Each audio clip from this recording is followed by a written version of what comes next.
Hi everyone. Today I'm really excited to share how psychology and law come together in a really unique way.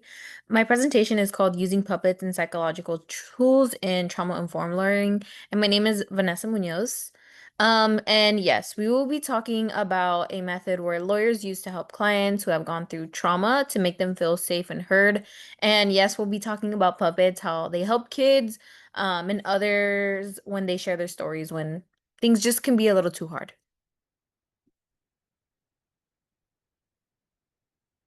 So, what is trauma-informed learning? It's basically a legal approach that understands how trauma affects memory, emotions, and communication instead of treating everyone the same. So, lawyers adjust how they work with their clients, and just because they feel like they shouldn't be adding more harm, especially on top of their legal case, it can be very overwhelming. So, what lawyers do is they create a safe space where these clients feel supported and ultimately not judged or ashamed of what they've went through. So today I'll show you this approach and how it connects to psychology, our own class, law, and real world tools like puppets.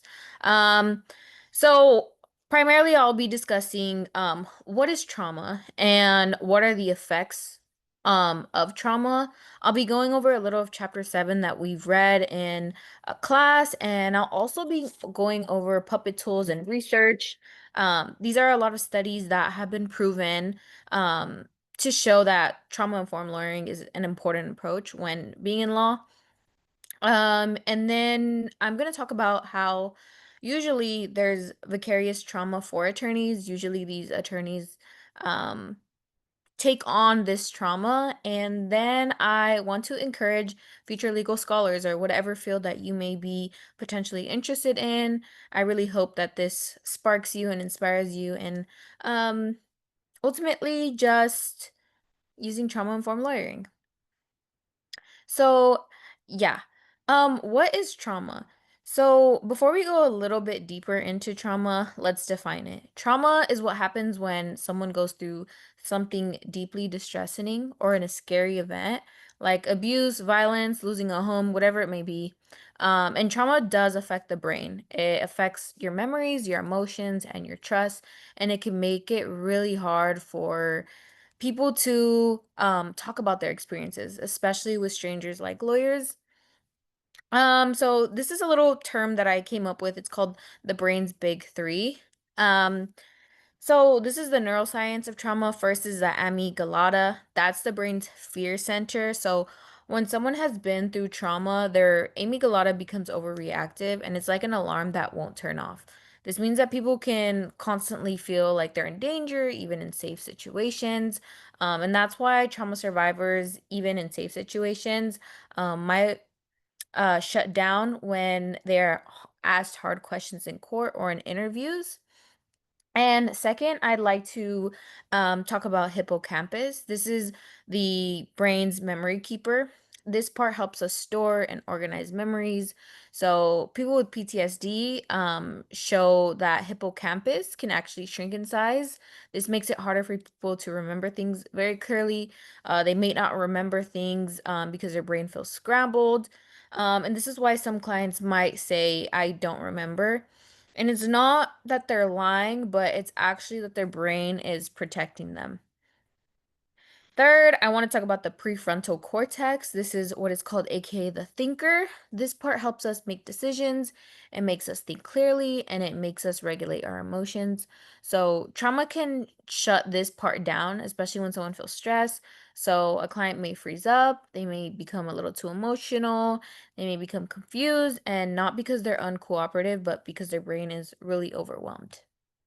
This can be especially hard just getting information out of a client because they don't want to cooperate with a lawyer because they just don't like their brain is not letting them. Now, let's dive deep into a empirical article that I found. It is called Trauma-Informed Caring Training on Attitudes Among Emergency Department Personnel, Staff, Advocates, and Nursing Students.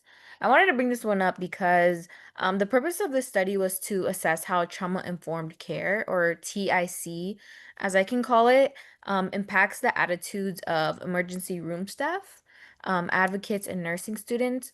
So what this study did is the researchers conducted pre and post training surveys to measure changes in trauma informed perspectives, which basically the way they were treating their patients was a little bit differently to the way they when they use trauma informed care training. Um, and what they realized was participants attended one or two trainings and that focused on understanding trauma and how it manifests in patients and how to respond in supportive and non-triggering ways. And this is especially important because not only is it being used in the legal field, but it's being used in healthcare. And the study included that 84 emergency department staff, 41 advocates for the staff, and 68 nursing students analyzed survey data before and after the training. And the results were really promising. So, after just a short amount of training, participants showed a significant increase in trauma informed attitudes. That means that they had a better understanding of how trauma affected people's behavior and how they're more likely to approach patients with empathy than judgment. So this is really important because it can reshape how medical teams treat trauma survivors and reduce the risk of re-traumatizing them. Um, so I want to talk about this study from Dr. Bremner. It shows the big approach in traditional lawyering versus trauma-informed. So trauma-informed lawyering is what most people imagine when people think of a lawyer. It's someone who's built on like facts, evidence, timelines, like building a strong case. And to be fair, that's very important, but the goal is usually to win a case or to reach a favorable outcome. But here's the catch. Trauma-informed learning doesn't always leave room for an emotional or like psychological reality of the client, especially if the client has been through trauma. For example, like if a client freezes up during questioning or forgets detail or gets emotional, and takes normally a traditional approach, people might consider them like unreliable or uncooperative. Um, but if we look at it from trauma-informed learning, we start by asking, like, what has that person been through and how can I help them feel safe and supported? And this approach actually acknowledges how trauma changed the way people think, remember, and communicate. And it adapts the way lawyers interact with clients just by being more flexible and patient.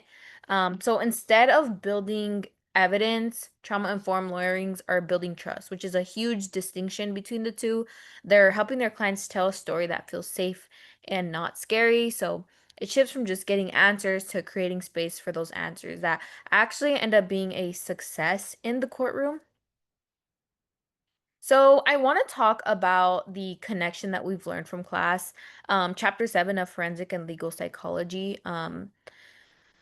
It's kind of a broader idea compared to trauma-informed learning. So, in chapter 7, we learned about child sexual abuse cases and how children recall and report their abuse. This chapter really emphasized like how difficult it is when interviewing children who've experienced trauma. One of the main things we learned in class was the importance of using open-ended questions in interviews. And instead of asking yes or no leading questions, interviewers are encouraged to ask things like, can you tell me what happened? Or what else can you remember? And this approach inevitably helped reduce the risk of influencing the child's memory. We also discussed the NICHD protocol, I'm sorry, which is an evidence-based framework that basically created a supportive environment, asking a specific kind of question. And the behavioral approach that we learned in class had focused on like the nonverbal cues and the body language and the emotional responses, which can take into accountability when understanding a child's trauma.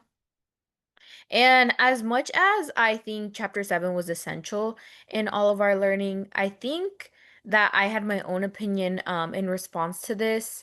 While it acknowledged that there are these well-established methods and how social workers keep using them, I think that trauma can affect a child's ability to verbalize their experiences with or without these NCIDH approaches.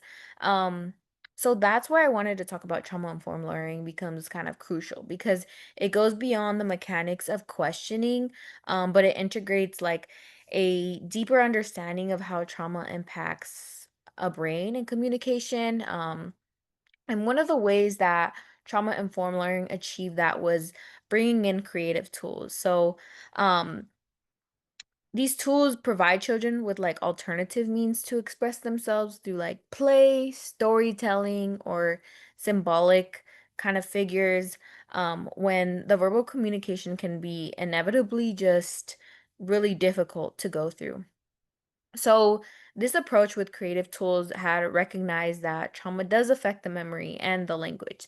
So, children may not always be able to recount their experiences, but if we use puppets, for instance, they served as intermediaries, where it was allowing children to talk indirectly, it was allowing them to reduce their anxiety, it was allowing them to give them more control of pace and content, and um, yeah, so in summary, what we learned from chapter 7 and trauma informed learning combined with all of these four can make a really, really good, um, flexible, sensitive, and creative way to hear out many of our clients, especially younger kids. So I want to talk about an example tool. I like to call it Integrating Mr. Bear. This is a source from Katin Hodar at NYU study. Um, and in this case, a young child had experienced trauma that made it really difficult for her to talk openly with a lawyer. Um, so when lawyers asked her direct questions and kids who have been through trauma, like they often just really feel scared and overwhelmed. But the lawyer noticed this and decided to try something different. Instead of pushing the child to answer, they introduced Mr. Bear. It was a teddy bear um, puppet, and the idea was to create a safe, friendly presence that wasn't a direct person asking the question, but what happened was pretty amazing. Instead of directly talking to the lawyer, the child began talking to Mr. Bear, and this really created an emotional distance that made the child feel less exposed and less vulnerable. And through Mr. Bear, the child was able to slowly share her story in her own words and at her own pace. And the puppet helped her reduce her anxiety and made it easier for her to express these emotions. So, Katzen Haldar emphasizes that the goal wasn't to fix the child's trauma or extract evidence from it, but to meet her where she was emotionally at, and help her tell her truth safely, which is the goal in trauma informed learning. So this also highlighted how legal professionals can like borrow ideas from psychology and therapy, by using creativity and empathy to improve communication.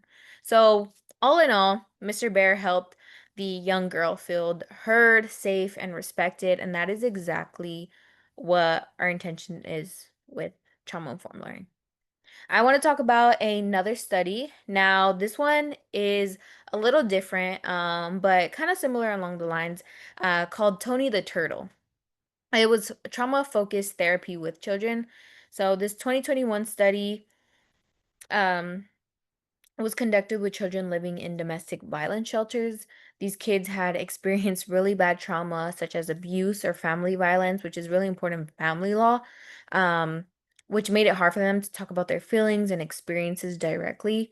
So the researchers introduced Tony the Turtle as a hand puppet in behavioral therapy. And the puppet wasn't just a toy, but it was a tool to help the children express their emotions. So instead of asking the kids to talk directly to about their trauma, what they would do is they would let Tony ask the questions, and allow the kids to talk through Tony. So this created an emotional distance. This study lasted for 12 weeks with children that were attending weekly group sessions. And I guess you can say this one was way more consistent. Um, but children showed a significant reduction in sorry, I can't speak, symptoms. Their depression scores went from 13.7 to 8.3 after the program. PTSD symptoms had went from uh 40.0 down to 34.4, and qualitative interviews that were revealed with the children said that they felt like art and play helped them express difficult emotions. And also mothers were a part of this experiment, so they had a better understanding of how violence had basically affected their children. While Tony the Turtle was a really therapeutic tool, legal professionals can learn from this study and create similar methods that honor trauma's impacts. Now, I want to share a study that shows how art and play therapy can help children and families who've experienced trauma. So, this is not directly using puppets, but using tools like art. This 2020 study, which was published in the Journal of Family Violence, looked at children and mothers living in domestic violence shelters in two cities, a high affluent area and a low affluent area, a low income area, which was New York City and Johannesburg, South Africa. So the researchers wanted to see how effective trauma-informed program could be. And similar, what was really important with this program is that it worked well in a wealthy country like the US and a lower country like South Africa, which showed that creative trauma-informed tools like art and play can work across cultures. Mm, it supported the idea that trauma-informed learning should borrow from therapy models and essentially, it was very similar to Tony the Turtle. My apologies, because they were participants in domestic violence shelters. Participant comments had revealed that art helped me express what I said, and moms were feeling that they could understand their children better. So I want to talk about not only have we been speaking about trauma impacts the clients, but it's equally important to address how trauma affects the people working to support them, which is the attorneys. In 2020, researchers Goodman, Delonte, and Corbin studied how lawyers are emotionally impacted when they regularly work with trauma survivors, especially in family law, immigrant law. They found that these lawyers often use something that is called vicarious trauma, also secondary trauma. So, taking on that trauma from their clients over time, it led to them feeling fatigue, emotional exhaustion, emotional numbing, where they were feeling really disconnected from work and burnout, which were causing all the people to leave the profession altogether. So what's even harder about this is that legal professions, lawyers may feel like they can't speak up about their emotional struggles, or worse, that's a sign of weakness with their clients. That's why the study emphasized the need for trauma-informed practices. The researchers commented that supervision, debriefing sessions, heard after cases, accessing them to mental health care, um, and creating a work culture that promotes emotional wellness. And I wanted to bring this in because actually I was interning with Pro Bono Institute in Washington, D.C. And when we were at one of the conferences which had dealt with trauma-informed learning, was that a lot of the attorneys um, that had complaints or at least concerns was the fact that they were taking on a lot of this trauma. And it honestly surprised me. It shook me to my core to know that not only are the clients being affected, but the attorneys too. And I saw it in a real live and deep way that honestly stroked me to be more aware on trauma-informed learning and how it is important just for the legal system as a whole. So, um basically, this is a powerful example of when law and psychology work together. So when legal professionals actually understand how trauma affects memory, emotions, and communications, and when we stop asking like what's wrong with this person or start asking what's happened to them, then it shifts all around.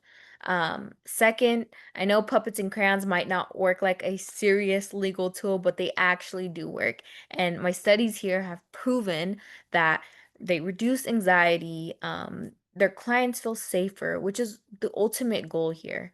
Um, for kids, people who are nonverbal, those tools are lifeless. Like they're lifelines. They create safety, distance, and room for expression when you're dealing with such a dark legal system. Third, this is important because trauma-informed practices aren't just for lawyers, but whether you're thinking about becoming a social worker, community organizer, working in public policies, being a therapist, this mindset helps you show up for people that is ethical and empath empathetic and effective. So basically whatever field you're going into, because I'm sure that a lot of you are watching this, I just want to say that we're going to interact with a lot of people who've been through a lot of hard things. And this isn't about meeting people where they're at.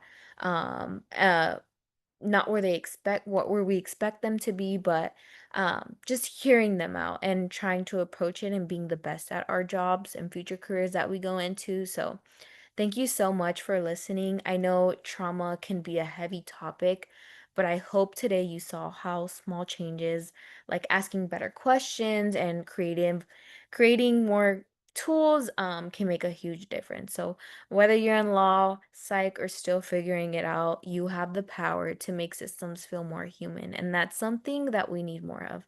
So thank you so much for taking your time to look at my presentation. Here, I have some empirical sources if you are interested. I also have some non-empirical sources if you just want to get a little read and understand more of this topic. So, thank you so much, and I hope you all have a great day.